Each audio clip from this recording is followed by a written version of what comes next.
लौट करके आए हैं। जब से ब्याह राम घर आए नित नव मंगल मोद बधाए। सारी अयोध्या में खुशियां मनाई जाने लगी हैं। लेकिन अभी हम वनवास की कथा नहीं करेंगे क्योंकि समय पूर्ण होने जा रहा है। और देखो परीक्षित महाराज, अभी अभी राम जी का विवाह हुआ है ना। अभी तो बहुत ज्यादा देर ना भाई, तो कम से कम रात भर तो उनको अयोध्या में रहने दीजिए। तो अभी रात को निकालेंगे तो बेचारे जंगल में कहाँ घूमेंगे, क्यों जी। और रात को तो दुश्मन को भी निकालना नहीं चाहिए। तो कम से कम रात में भगवान को अयोध्या में वास करने दीजिए। बोलिए भक्त और भगवान की। लेकिन कभी कभी क्या होता है, जो ज्यादा खुशी होती है तो खुशी को नजर लग जाती है। एक विघ्नेश्वरी देवी मंथरा ने अयोध्या में प्रवेश किया है। उसने कैकेयी को भड़काया। कैकेयी ने महाराज दशरथ से कहा तो राम जी के लिए वनवास हुआ है, लेकिन वनवास नहीं कराएंगे। लेकिन बड़े बड़े विद्वान कैकेयी को न जाने कितना भला बुरा कहते हैं। उसके लिए मैं थोड़ी कैकेयी की कथा आपको सुनाऊं। जितना प्रेम माँ कैकेयी राम जी से करती थी, इतना प्रेम न कौशल्या ने किया न सुमित्रा ने किया। इतना प्रेम माँ कैकेयी करती थी। जैसे ही राम जी का जन्म हुआ, उसी दिन से माँ कैकेयी ने राम जी को गोद ले लिया। गोद ले लिया, अपने हाथों से नहलाती हैं, धुलाती हैं, खिलाती हैं, पिलाती हैं। अब राम जी जब कुछ थोड़े से बड़े हुए, एक दिन राम जी भोजन कर रहे थे, माँ कैकेयी भोजन करा रही थी।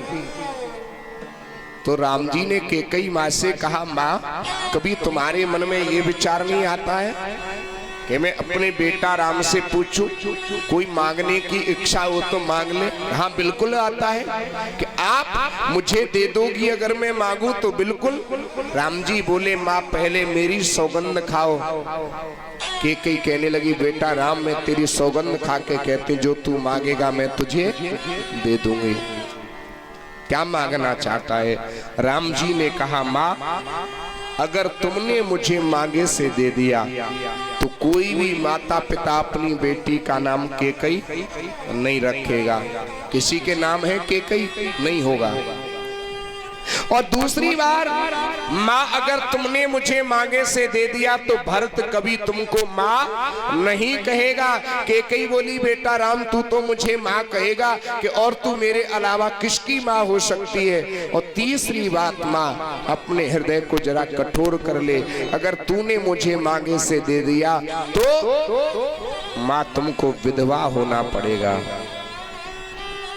और नारी के लिए सबसे बड़ा दुख होता है विधवा होना। इतना सुनकर के कैकेयी बेहोश होकर के गिर पड़ी। कहते हैं जो बीत गई सो बीत गई, बीतनी का शिकवा कौन करे। और जो तीर कमान से निकल चुका उसका पीछा कौन करे। मुंह से निकला हुआ शब्द और धनुष से छूटा हुआ बाण कभी वापस नहीं आता है। जब 1 घंटे के बाद होश आया, कैकेयी ने कहा, राम कोई भी माता पिता अपनी बेटी का नाम कैकेयी नहीं रखे, मुझे इसका भी दुख नहीं।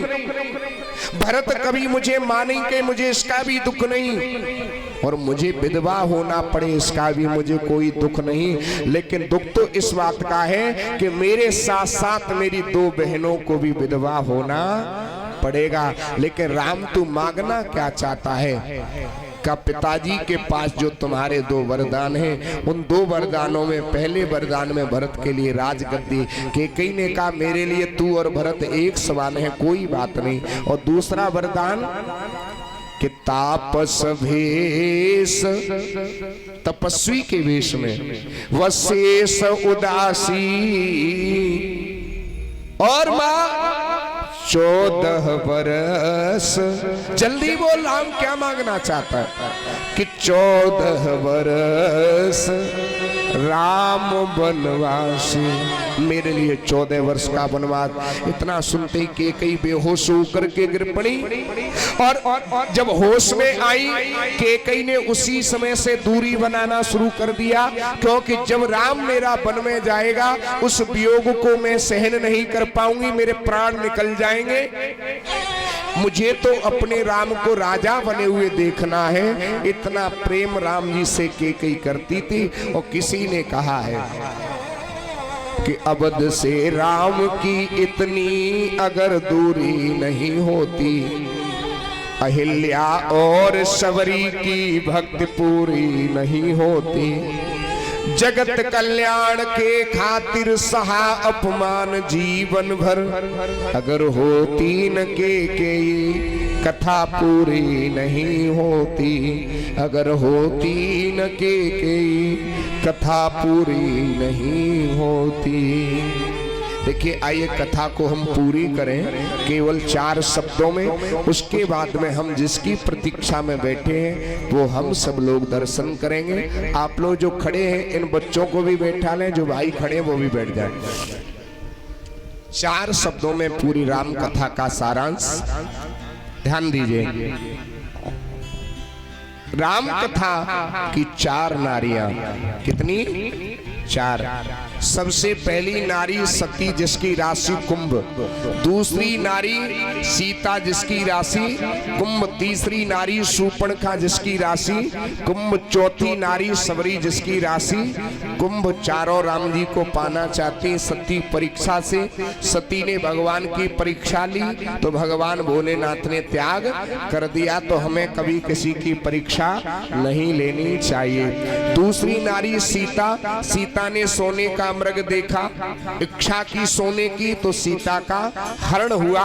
तो हमें कभी किसी पराई वस्तु की इच्छा नहीं करनी चाहिए। तीसरी नारी शूर्पणखा, वो भगवान से करती है उपेक्षा। तुम सम पुरुषन मोसम नारी यह संयोग विधि रचो बिचारी। तो जब उपेक्षा की तो शूर्पणखा को नाक कान दोनों ही कटवाने पड़े। तो हमको उपेक्षा नहीं करनी चाहिए।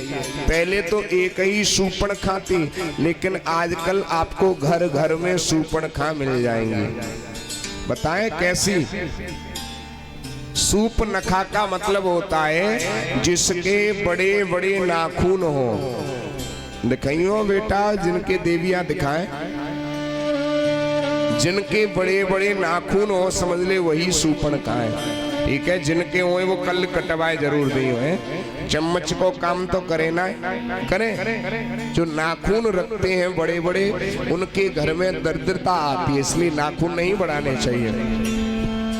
तीसरी चौथी नारी है प्रतीक्षा, जिसका नाम है शबरी। क्या करती है? रोज रास्ते में झाड़ू लगाती है और फूल तोड़ तोड़ करके बिछाती है। तो आइए हम तुम भी सभी प्रतीक्षा कर रहे हैं। किसकी? किसकी प्रतीक्षा कर रहे हो?